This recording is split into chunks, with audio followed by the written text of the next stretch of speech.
What's going on, guys, and welcome back to the channel. Today I'm going to show you the best, fastest, and easiest way that any player, any casual player, can solo flawless the Duality dungeon. Follow this subclass or set your subclass up exactly this way and you will get through it. By the way, healing grenade is not even really that necessary. You can go with solar grenade, but it's just kind of a failsafe if you need it. Real quick before we get into that, follow that subclass. But before we get into this, guys, I was playing with subs recently and it was kind of brought to my attention. It's been talked about before here and there. I've seen comments like it.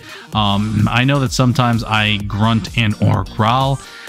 There's nothing I can really do about that. I want to be completely transparent and just tell you guys straight out, I have Tourette Syndrome and I can't control that. So if it bothers you, I'm sorry. I hope you can get over it. There's nothing I can do. You know, it's been an issue here and there. I've even had people that were, you know, my supposed friends that have, you know, talked about it, which, you know, it is what it is. So I wanted to just let you guys know, and hopefully we can just move past it and it doesn't bother you as much now that you kind of know about it. So I wanted to let you guys know, all the people that have kind of followed and been part of the channel from the beginning. I really appreciate that, and I appreciate if you never brought it up, but I kind of wanted to just let everybody know so we can move past it and just get right into these videos and keep killing it. So without further ado, guys, let's get right into this.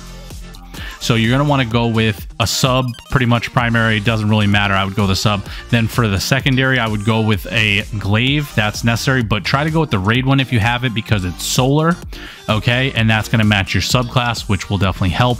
And then the lament. Next, the assassin's cowl. That's a must. That's a huge part of this build. You definitely want that.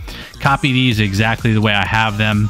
Glaive of Dreams, you get that from the artifact, so get that mod from that. Glaive loader, because you're going to be using it, it'll definitely help. It's not that necessary, but it will help. Powerful friends, also not necessary, kind of interchangeable. I would suggest it though to get your mobility up because you want a 100 resilience.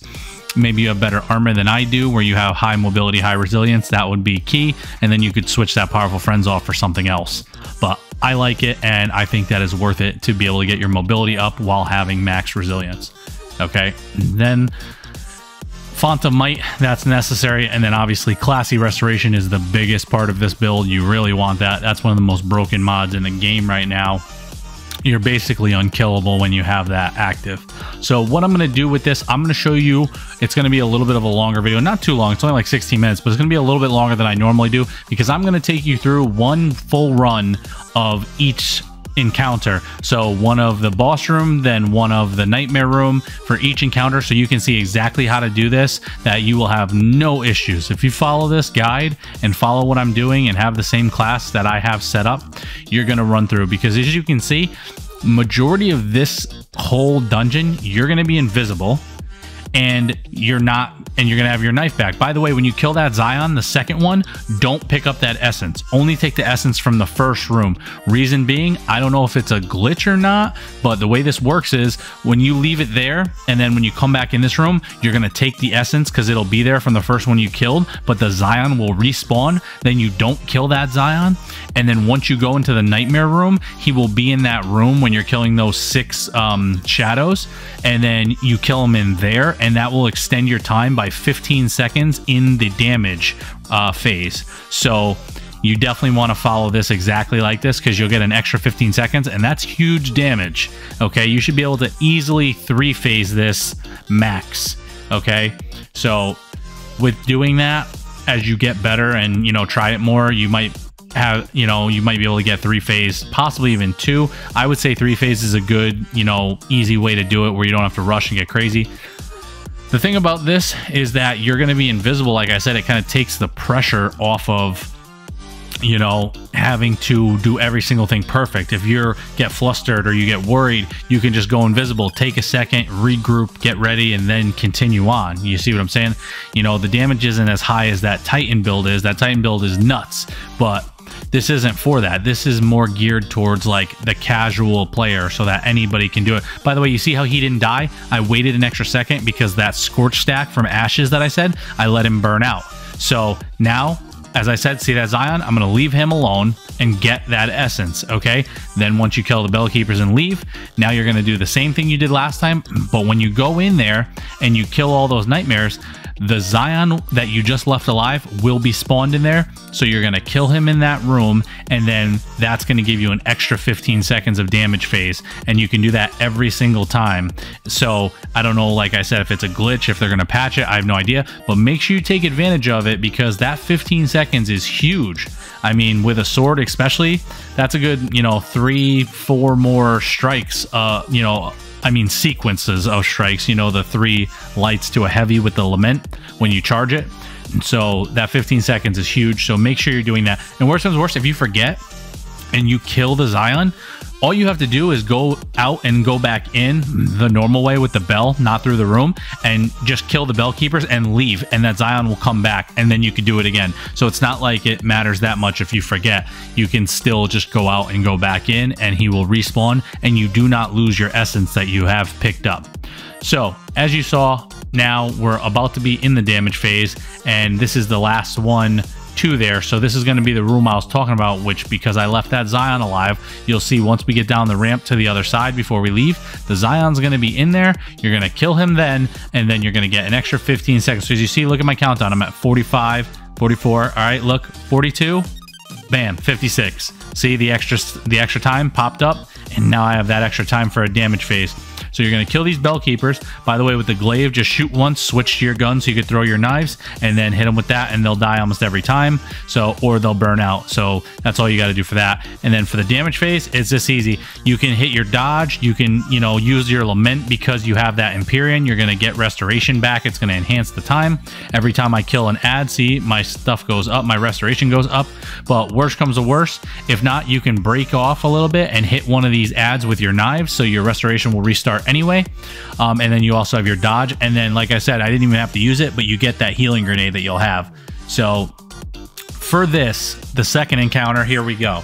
You're going to want to switch to Arbalist, okay, because it's going to help you with the shields. It's not necessary, but it will really help. Then you want a wave frame grenade launcher, preferably with auto loading. That would be the best case scenario. That will really help you. And then a sword with eager edge. If you have it, it will 100% help you. It is great to have. Not necessary if you don't have it. It's not a big deal. It's just kind of a fail safe for if you're running behind, and then you could use that to get out of the nightmare room in time. So then you're going to switch. For this, you're going to want to switch on the helmet to linear fusion rifle ammo finder. Reason being, you would normally go for grenade, but it uses the same special ammo, and it only costs 3 slots, not 4. So that's why I went with linear, because you're still going to pick up grenade launcher ammo. But then for the arms, you're going to want to switch to grenade launcher loader. The other thing doesn't really matter. I just threw that on because I had 1 extra slot. So those are the only 2 things that you're going to change, is linear fusion ammo finder on the helmet, and then grenade launcher loader on the arms. That's it.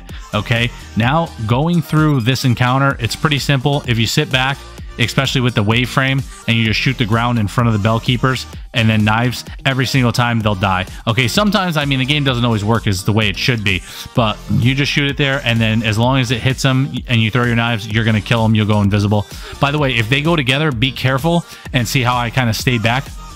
If the backpacks explode or they get too close together, sometimes you will explode and you'll kill yourself, and you don't want to do that because you will ruin the run. So try to just be mindful of that. But next, when we get into the nightmare room, here we go. So we're going to kill both bell keepers. By the way, you're going to want to know exactly where everything is, so I would suggest making a diagram. It will really help you. See, he dodged that. Not a big deal. Just hit him the next one. So I would suggest making a diagram with, the stairs bell, and then what's on the left or the right, and then the low bridge bell, and what's on the left and the right, and it'll help you, so you'll never have an issue. So as you see with the wave frame, if you shoot it under the shields, it takes them out. And then the Arbalist shoots through the shields, so that also takes them out. So that's why that this setup and this combo is so good. Actually, you know what? This one messed up. I left this in on purpose now that I'm thinking about it, because see, they're not spawning, so he's not there. So I don't want to ruin the run. See, I'm going to pop the eager edge, and I'm going to try to get back as fast as I can. And the only reason I'm going to make this back, because I waited even a little bit too long, is because of eager edge. And that's why I said if you have it, throw it on, because as you see, I never would have made this without it, and I'm still alive. Okay, and eager edge is the reason for that. So here's the trick, and the reason I left this in. When you go back in to the exact same one you just did, those ads and the Colossus and everything don't respawn. They don't come back. So that means that it doesn't even matter. You don't even have to go in and be fast. You can go in, kill a couple guys, go out, go back in, kill a couple guys, go back out. I'm not saying that's how you have to do it, but the point is you can do it. And as you see, he's spawning after I kill those 2 guys, and I have 30 seconds left. And then once I kill him and pick up the essence, now I have 41 seconds left. So it's, you know, no problem to get out. You have a lot of time. So that's kind of a trick that I realized you can use, and that's how I would do it. If you're having issues and you aren't fast enough or you don't have the right weapons, just do it this way. Take your time, get the clear, because at the end of the day, it doesn't matter how long it takes, get the clear. And then once it's damage phase, I switch back to the sub and the lament, and I basically just walk around, and because I still have, sword scavenger on or whatever it is. So once they drop heavy, you can literally just sit here and go invis the whole time if you don't have enough sword ammo. But it's not time gated, so you can hit your special and then walk around, stay invis, wait till you get heavy. You can basically do this as long as you want, as long as it takes. Take your time, follow this guide, and you're going to get it done 100%. There's so much stuff that, there's so many ways that you can do this. And as you see, I'm in restoration, so I'm not really even taking damage, but I'm not going to even deal with the ads. I'm just going to stay in restoration. I just dodged again, reactivated my restoration. With the lament, I could kill an ad and enhance the time because of Empyrean, because it is a solar weapon, or I could throw my knives, go invisible, and also reactivate my restoration. So that's that. For the final encounter on caiatal, okay, I'm going to show you the boss room and the nightmare room. As far as the switches, I didn't show you because it is the exact same loadout as the first encounter. You just switch the helmet and the arms back, and you put the weapons back on as the sub, the glaive, and the lament. Okay, and this encounter, this is after the patch, so you no longer can lock the doors and keep all the ads out. But with this build, it doesn't even matter because you're invisible the whole time. I don't even deal with most of these ads most of the time. I use them as just ways to go invisible. That's it. That's all it is. Just ways to go invisible. Okay, so just keep throwing them at the Zions and just stay invisible the entire time and just do the encounter this way. So, by the way, I broke this clip up because one of the other runs messed up, or one of the phases messed up on my camera or my cap. I don't know why it did, but so I'll show you the other the other thing too with the damage. But anyway, I actually spawn in here. You don't have to kill the Colossuses. A lot of people go and do that. There's no reason to. Just spawn with the symbol and then pick it up. Throw your knives at them, go invis, pick it up, kill both the Bellkeepers, same way, one glaive shot, one knife, invisible, pick this one up while invisible, and then you're going to go across, same thing with the Bellkeepers, one glaive, knives, invisible. And so, like I said, you're just invisible the entire time. You're just a ghost. You're a wraith. By the way, I almost did die. Be careful with the dogs, because as you saw, but once I triggered restoration, full heal, and even right here, look, I'm just getting wrecked, but because my restoration, it's nearly impossible to die. I survived it, no big deal. And you can use a finisher if you can't get the knife off, and you will still get your invisibility because of the Assassin's Cowl. So do that, okay? And then that's how easy that is, and you're just going to stay invisible the entire time. If you can turn off, if you're playing keyboard mouse, I actually am playing on a controller, but if you can play keyboard mouse, you can turn off your melee or try to get it to a different button, or try to, attach your charged melee to a different button, or maybe your side button, so you don't have to worry about your melee happening only when you're using the lament. So there's a way to do that as well if you want to look into that. Then you don't have to worry, as you saw how I almost died because it pulled my melee on the dogs and not my charged melee, which was my knife trick. So here we go, and we're on the final part, the damage phase. I'm going to show you how to do this. It's just going to be rinse and repeat. That's all you're going to do. You're going to spawn in this corner. That's where you want to stay, because you can hit these middle guys and then see which way she's going. Then you're going to run up, bait a shot, bait a stomp, basically, to slow her down. It's going to give you the extra time that you need to make sure that you hit the damage phase. Okay, so just always bait a stomp, and then you're going to be able to hit this damage phase. Okay, and special, sword, whatever. You can leave this phase early if you want to go over, deal with the other Bellkeepers if you want, if you really want to, but get enough damage and just stay close. And like I said, worst comes worst, just bait a stomp and you'll have time. So go up, I'll kill one of these Bellkeepers, check.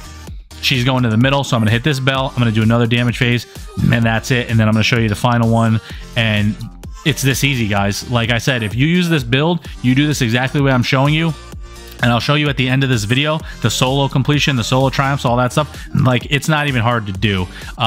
So I really wanted to bring this to you guys. I really wanted to do it for the casual players, you know, people that are at school or work that, you know, aren't top tier players that are on all time doing grandmasters and everything. Like, this is so anybody can do this. Anybody can get this solo flawless. Like, that was why I made this build and this guide, and I really hope that it helped you guys out. So I'm going to let this finish here so you can see the solo flawless dungeon triumphs and everything. Guys, the only thing I ask is if you could please hit that subscribe, like, comment. I'd really appreciate it. It really helps me, and it makes me want to continue doing these videos. I put a lot of time and effort into this to help you guys, and I'd really appreciate it if you could hit that subscribe. It'd mean the world to me. So I hope this helped you get this solo flawless clear. If it did, make sure you come back and leave a comment now.